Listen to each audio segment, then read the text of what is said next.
práctica revolucionaria, no hay práctica revolucionaria sin teoría revolucionaria. Es decir, que esos dos elementos forman parte de una moneda. No hay una teoría definida, permanente, sino que esta se está contrastando permanentemente con la realidad. Por lo tanto, las posibilidades y los alcances de un cambio social no están definidos por la teoría, están definidos realmente por esa interrelación dialéctica entre teoría y práctica.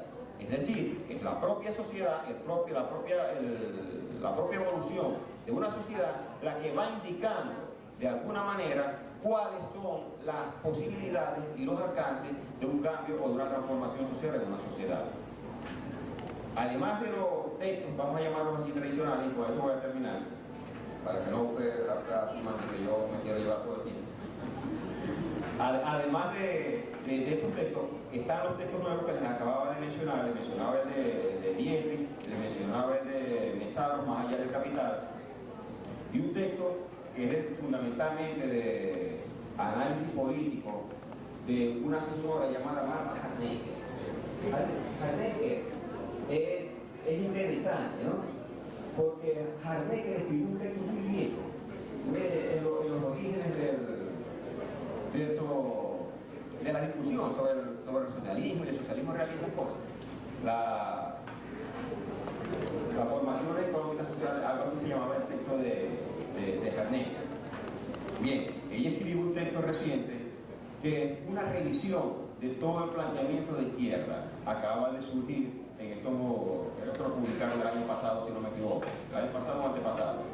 En ese texto, la señora Harnecker hace una revisión bastante interesante de su texto denominado Reconstruyendo la izquierda, y lo que hace es una revisión de todo lo que fueron incluso sus propias tesis y un análisis de lo que pudiera ser la construcción de el nuevo socialismo, no en los términos de sociedad, sino cuál es la estrategia política que se puede desarrollar a partir de la misma. Yo creo que ese texto de Harnecker hay que leerlo, hay que revisar. Yo no les estoy diciendo que lo lean como se lee la Biblia, pero si lo quiero discutir, tengo que leerlo. No hay otra manera realmente de discutirlo. En ese texto, Reconstruyendo la izquierda, ella establece entonces una serie de elementos que, a diferencia de los trabajos de Peter y compañía, que son fundamentalmente de análisis económico, estos son de análisis político.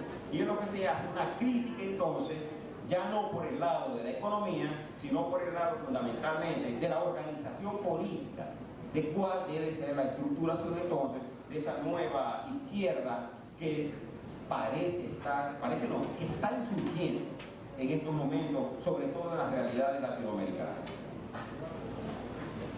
Bien, yo creo que con esto es más o menos suficiente como para dar una introducción a lo que sería un debate o una discusión en torno a la tesis del socialismo y de lo que nosotros pudiéramos considerar el socialismo del siglo XXI. Gracias por tener la paciencia de escuchar.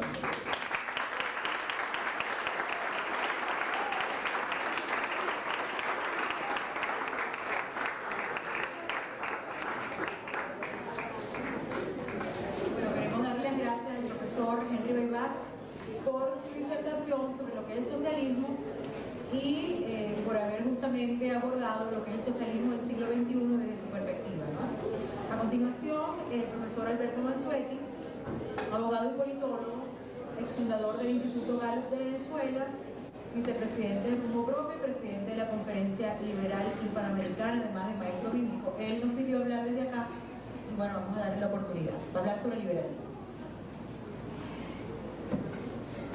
Muchas gracias. Bueno, disculpa Lucrecia, pero yo no escuché qué era el socialismo y tampoco escuché qué era el socialismo del siglo XXI. ¿Alguno de ustedes lo escuchó? Vamos a empezar por ahí.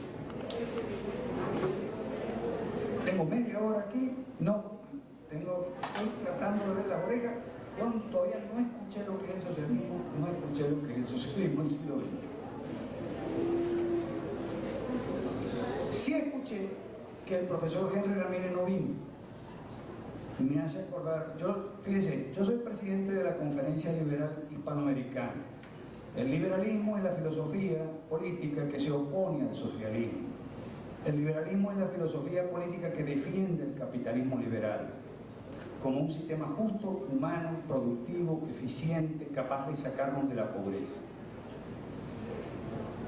Como presidente de la Conferencia Liberal Hispanoamericana, a mí me ha tocado en otros países participar en debates organizados por centros de estudiantes.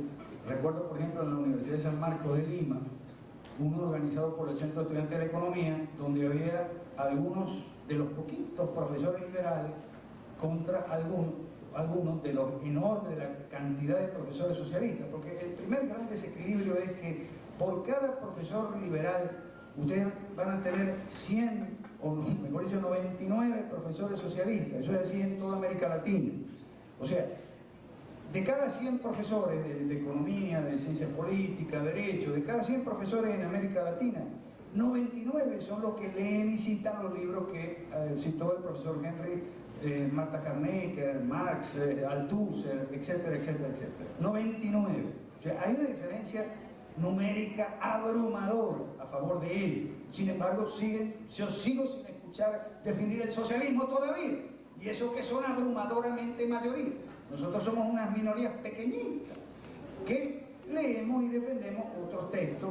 O sea, Mises, la acción humana, Henry Hardy, la economía en una sola lección, que explican la economía de una manera mucho más sencilla y mucho más realista que el socialismo y los textos socialistas, y explican por qué el fracaso del socialismo. Porque, eso sí, yo no escucho hablar de Cuba, no escucho hablar de la Unión Soviética, no escucho hablar de Hungría. O sea, los socialistas no tienen respuesta para unas preguntas muy simples, que no son preguntas sobre el texto tal o el texto cual, el revisionista Bernstein, o el modo de producción, o la formación económico-social, o el modo de producción asiático. No, las preguntas que se le hacen a los socialistas, y los socialistas no pueden responder, y por eso siempre se rajan en las discusiones, siempre, es ¿por qué no hay azúcar? ¿Por qué faltan los huevos? ¿Por qué suben de precio? ¿Por qué escasean y suben de precio los insumos básicos para la cocina? Porque no hay agua. Esas son las preguntas para las cuales los socialistas no encuentran respuesta en sus libros.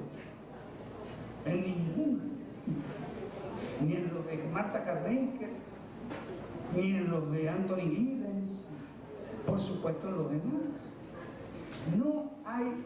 O sea, ¿por qué en Cuba, por ejemplo, es 1 libra de arroz por persona a la semana? La cartilla de razonamiento.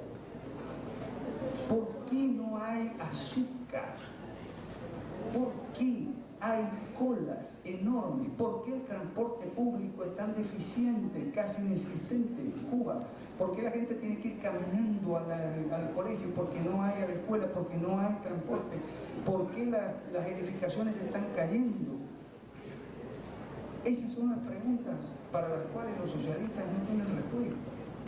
¿Por qué tanta pobreza? ¿Por qué la Unión Soviética, Hungría, Checoslovaquia? ¿Por qué esos países durante mucho tiempo trataron de salir del socialismo?